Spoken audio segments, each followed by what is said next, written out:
It's everyone's favorite time of the year, training camp, where we either hear outlandish reports about people being absolute studs and people like me feed into that and project that out into videos, or we read some reports and go, nah, this doesn't really mean a whole lot. In this video, I'm going to go over and talk about some news of certain fantasy football players that could potentially impact our season and whether I'm buying into the hype of drafting them or staying as far away from them as possible. Since February, when I first started making videos on this channel, some of the players that I made videos about and some of the players that I haven't made videos about yet are in this topic of discussion, and I'm going to go over the points where, more importantly, one, I was wrong and I'm sorry to the viewers who took my advice as gospel and I could have potentially screwed you over, but I'm here to try to redeem myself. So let's roll the intro.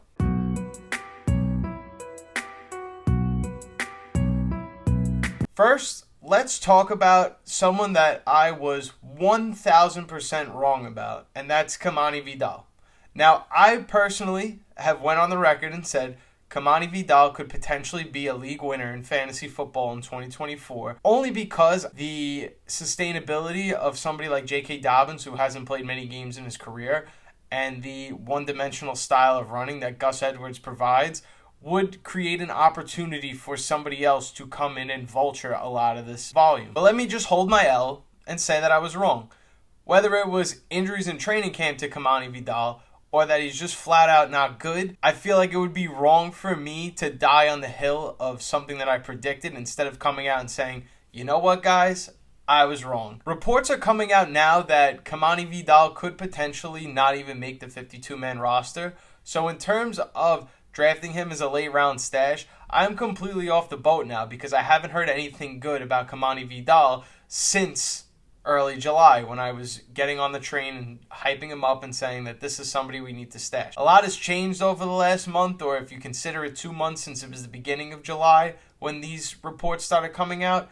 I am off the boat now. Another player that I was wrong about, ironically enough, belongs on the same team, the LA Chargers. I thought going into maybe it was February or March when I first posted a video about analyzing and breaking down what the fantasy value of a Justin Herbert would be and how we should stay away from him.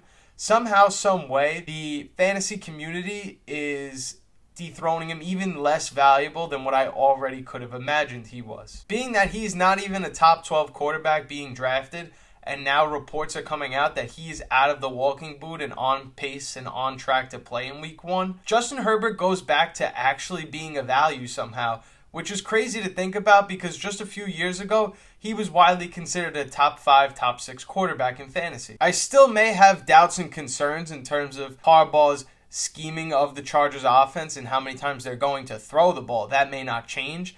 But given the fact that Justin Herbert is ranked significantly lower than a lot of other quarterbacks and he has just as much potential to hit a top 12 status as anybody else, I would say that Justin Herbert, being that he's on track to play all 17 games this season coming out of the walking boot, he might actually be a good stash or backup quarterback in 1 QB leagues, and we should definitely be going after and pursuing him if we play in 2 QB or Superflex leagues. But right now, Justin Herbert is the QB 17 on Underdog, and I feel like that's significantly a value, and that's way lower than I could have even expected him to be ranked going into the 2024 season. Up next, we have Christian McCaffrey and the San Francisco 49ers and what news is coming out of that camp. We're going to talk about McCaffrey and also where I was wrong evaluating the San Francisco 49ers in 2024. Christian McCaffrey looks great according to beat reporters. He's back at training camp. He is running around, looks like his normal self. If you had any doubts about taking him at 101, you should not be doubting taking him at 101.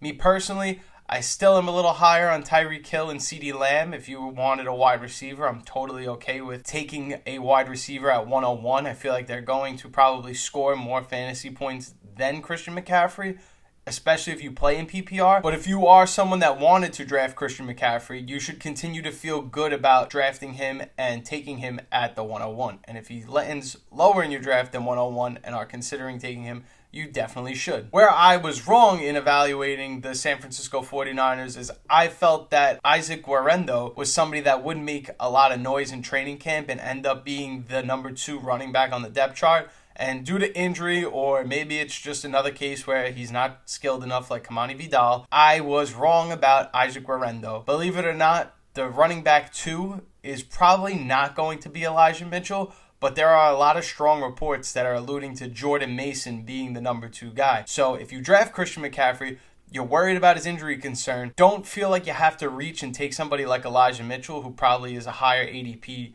draft pick than Jordan Mason. Jordan Mason could very well end up being the backup running back and could be that hot waiver wire ad if something were to go wrong with Christian McCaffrey this season. While we're talking about the San Francisco 49ers, I went out on the ledge, said Ricky Pearsall is someone that is a sleeper because Brandon Aiyuk would end up being traded.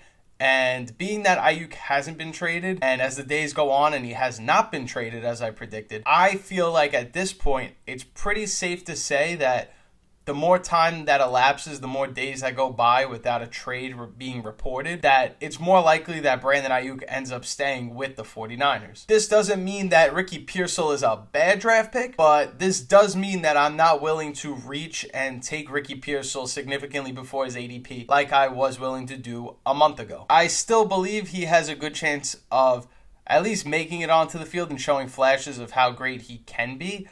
In terms of injury, it doesn't seem like he's on track to miss any time, though he was injured in training camp. Being that there's Deebo Samuel, Brandon Aiyuk, and even Jawan Jennings fighting for target competition, it doesn't seem like he's worth reaching for his ADP. As the days go on, as more time elapses, I don't know if Brandon Aiyuk will actually end up getting traded. It seems like he may just end up staying with the 49ers. The next team I want to talk about is, surprisingly, the Jacksonville Jaguars. Not a lot of talk has been coming out about them in this offseason. They haven't had a star wide receiver holding out or significant injury yet, knock on wood, knock on whatever, in training camp. Rumor has come out that Christian Kirk has suffered a minor calf injury. I will not be dropping him in rankings or saying that he needs to go a round or so later because of this injury, because there is no report that he's actually going to miss time. This is an injury that could linger, but something that we should be keeping an eye on is the fact that Gabe Davis could potentially have a different role now in this offense, and it has nothing to do with Christian Kirk's injury. Reports are coming out that the vertical and inconsistent wide receiver that we all know in fantasy as Gabe Davis has started adding more intermediate routes to his route tree and is connecting with Trevor Lawrence a lot in training camp over the middle intermediate 15-yard routes. If you play in a PPR format, this is good news for us, because you're going to eliminate those 2 catches for 73-yard games that he was, known for having. Maybe he adds a touchdown to that, or a guy that catches maybe 2-3 passes in a game and it's not very productive for fantasy, in PPR at least. If he's going to have more games in the season coming up where he's catching 4, 5, 6 catches in a game, that could be really good news for fantasy value, because he's currently ranked around like wide receiver 50 or 60, so it doesn't cost much to get somebody like Gabe Davis. He'd probably be a late round draft pick. So at least not yet. I'm not willing to bump down Christian Kirk in the rankings, and I'm not ready to bump up Gabe Davis in the rankings until I learn more about the injury. So yeah, nothing really to be worried or panicked about just yet for anyone who's already drafted Christian Kirk or wants to draft Christian Kirk. But something to be mindful of is that Gabe Davis could have a better season than what we expect. I'm not going to go out on the ledge and say that we need to draft Gabe Davis, but it is an interesting buy low, could potentially work out for you candidate this year. So that's all I have in terms of training camp updates. I chose not to talk about Jordan Addison or Jahmyr Gibbs' injuries, because other than the coaching staffs for both teams coming out and just saying these players are going to end up being okay, I don't really have anything more to give other than the fact that their word is the only thing we have right now. So I don't want to lead a conclusion that says drop these players in your rankings. I'm not also going to say, though, that I feel like these players are okay. There are injuries that could potentially linger into the season. This video mostly covered points where I was wrong, so the last thing I want to do is go out and give any more wrong information to my viewers. But if you feel like I missed out on any key points that you want to talk about, let's have a discussion in the comments below. If you're a little concerned about Jamar Chase holding out or CeeDee Lamb still not having a contract, we could have a conversation about that down below. If you're new to the channel and you like fantasy football content like this, feel free to hit the subscribe button. We're always pumping out new videos on this channel. I love to make fantasy football videos if you haven't figured that out by now. My name is Turtle. I'm signing out, and I hope you all have a wonderful rest of your day. Peace.